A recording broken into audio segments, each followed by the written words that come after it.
Sige mga tao, palagi kong sinasabi na ang pagyakap ng babae sa Islam ay kadalasang dahil sa romantikong dahilan o kaya naman ay hinaharap nila ang sarili nilang mga problema, dumadaan sila sa emosyonal o mental na pagsubok. Karamihan sa mga babae ang umiibig sa Muslim na lalaki at sasabihin niya, kung gusto mo akong pakasalan, kailangan mong magbalik Islam. Minsan sasabihin lang nila, magbabago ako ng reliyon, magbabalik Islam ako. Ang pinakasikat na halimbawa nito ay ang dating asawa ni Imran Khan na si Jemima Goldsmith.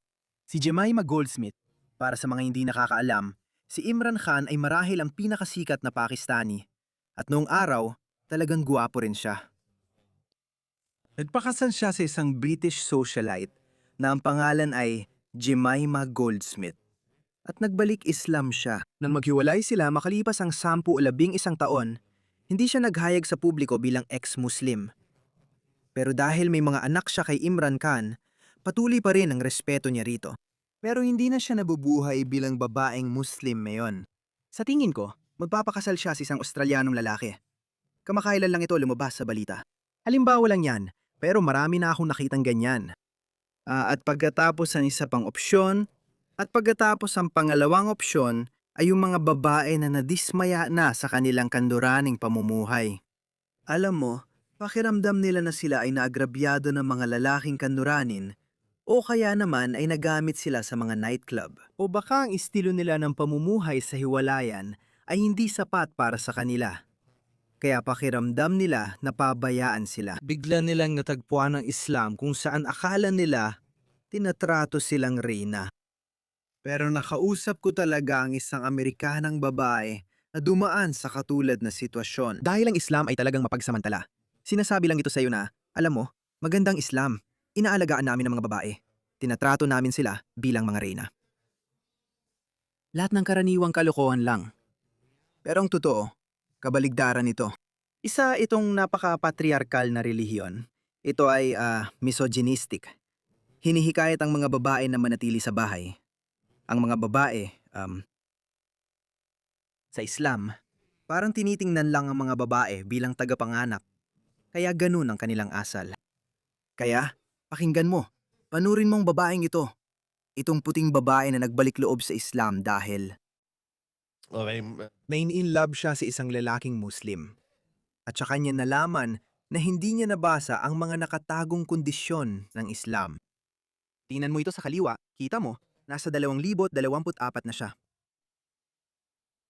Sa Islam, hindi namin ginagawa. Death do us part. Oh! Habibi, Iyon, dunya, wala. Dahil sa asawa Muslim, oo, gagawa siya ng Islamic propaganda na kalokohan. At makikita mo ang mangyayari. Gusto ko lang gumawa ng video para magpasalamat sa inyong lahat na nag-isip. Pumunta ako sa istasyon ng pulis para magsampa ng kaso laban sa kanya. At gaya ng sinabi ko, napakarami niyang koneksyon na talagang napatigil ako. Nasa banal na timog ako habang tayo'y nag-uusap. Sabi ko kagabi, kinuha niya ang mga anak ko.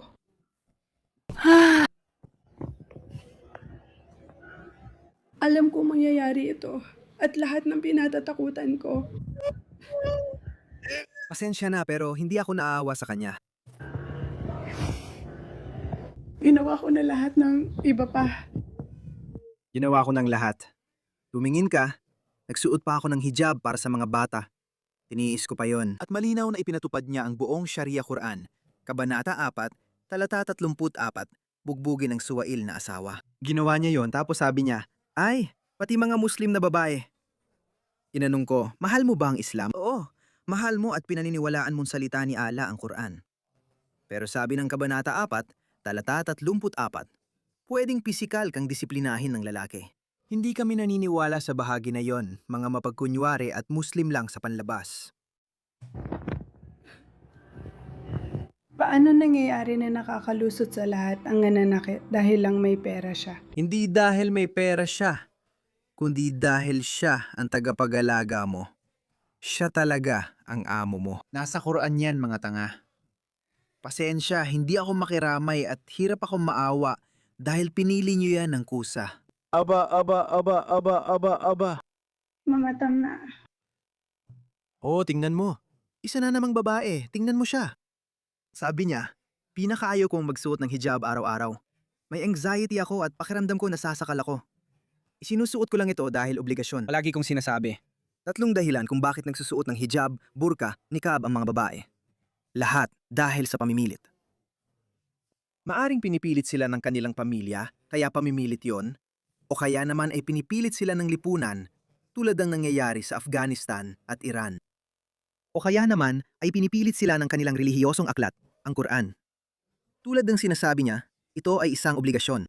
Kaya ito lang ang 3 dahilan kung bakit nagsusuot nito ang mga babae. Walang babae na nagsasabi na gustong-gustong magsuot ng niqab o magdamit na parang ninja warrior na nakabalot sa supot ng basura. Walang sinuman, walang babae ang nagsasabi niyan.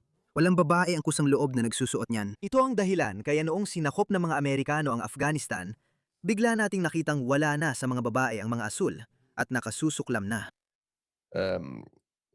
Burka, kaya pakinggan mo siya.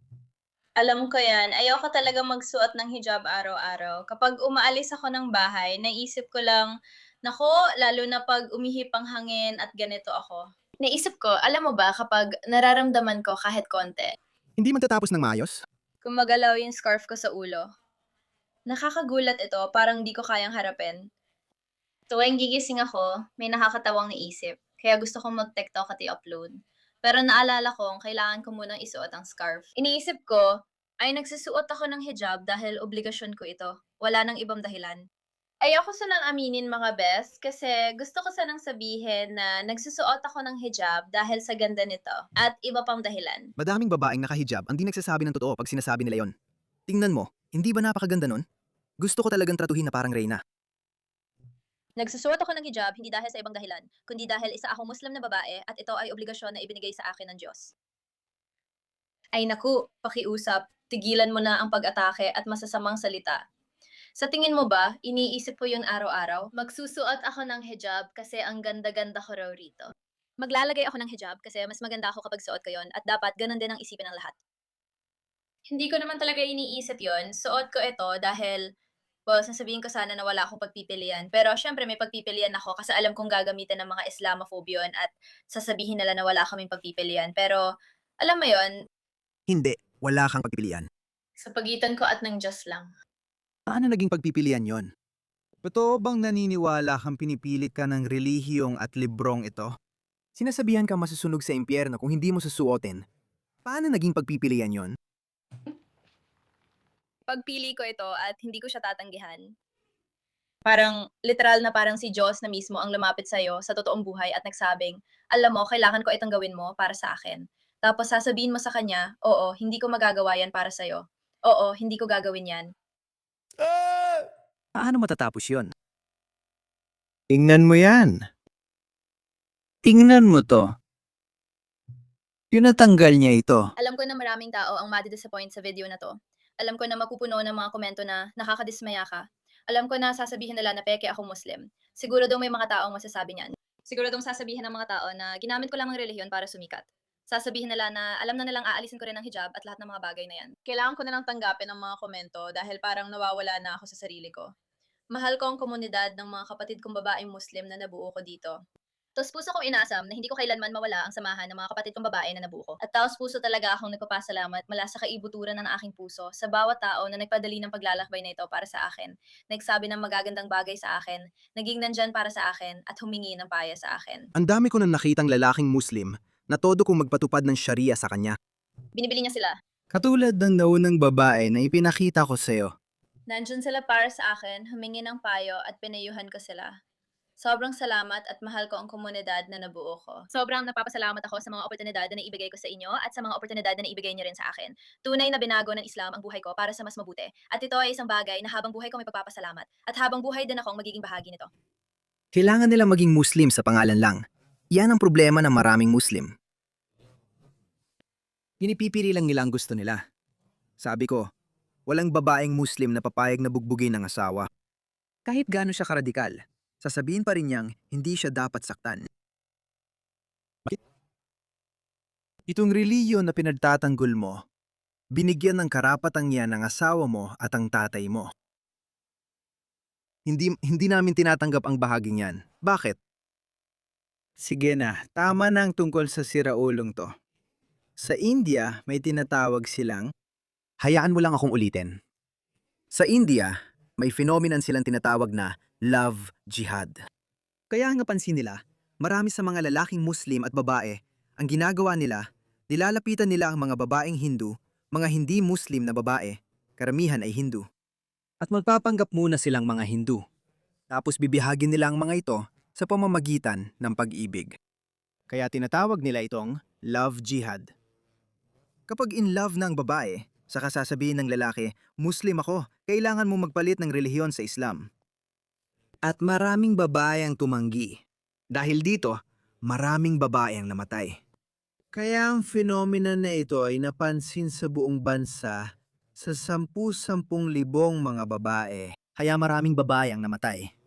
Marami ring babae ang lumantad. At pagkatapos ay sinabi nila, oh, bakit? Bakit nagiging Islamophobic ang India? Tingnan mo kung ano ang ina-upload nila sa kanilang TikTok. Tingnan mo ang uploads nila sa social media. Sinasabi nilang mali ang pananamit ng babaeng ito. Dapat daw siyang dukutin, piliting magpalit ng relihiyon sa Islam at pagkatapos ay pasuotin ng burka. Tingnan mo ito. Ang babaeng Muslim ang nakakuha ng atensyon niya, pati iba pang Muslim na babae na malapit. Hinidnap nila sila. Diyos ko. At pagkatapos, katakpan nila sila.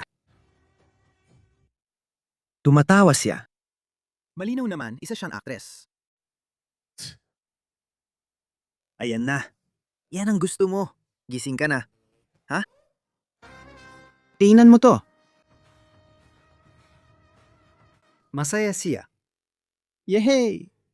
Na-upgrade ka na sa isang.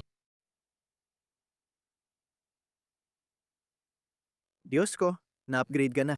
Tingnan mong matapang na babae mula Bangladesh. Gumagawa siya ng video, tapos may bastos na Islamistang nanghaharas sa kanya. Tingnan mo ito. Gumagawa ng TikTok. Tingnan mo ito. Binabato siya ng tubig ng lalaking ito. Ano ito?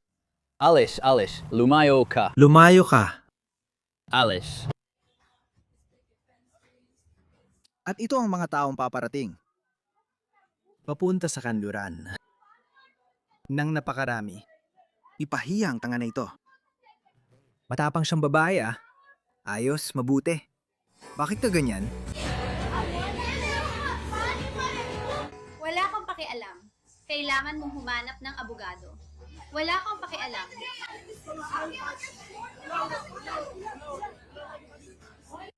Pinagtatanggol din ng babaeng yon ang babaeng ito. Magaling. Ay nako, Sandali lang. mukhang lumana ang video dahil sa tingin ko, mas Islamisado na ngayon ang Bangladesh.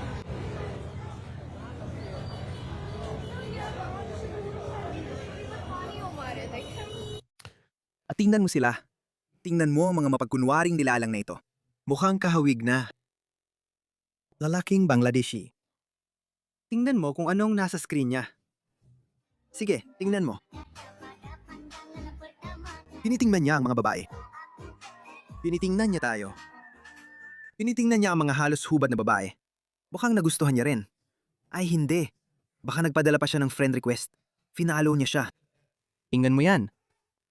Grabe, sobrang bastos at maruming matanda. Ganyan talaga ugali ng mga taong yan, pare. At kung tututol ka na pumunta ang mga taong ito sa bansa mo, ikaw daw ay isang racist. Isa kang bigot. At sabi ni Anthony Albanese, lahat sila ay mga Australiano. Sa sandaling makarating siya sa Australia, lahat sila ay mga Australiano. Ang kaibahan ng Australiano at migrante ay Iniisip ko ang pagkakaiba ng Australiano at migrante. Tingnan mo ang babaeng tanga na ito. Pasensya na.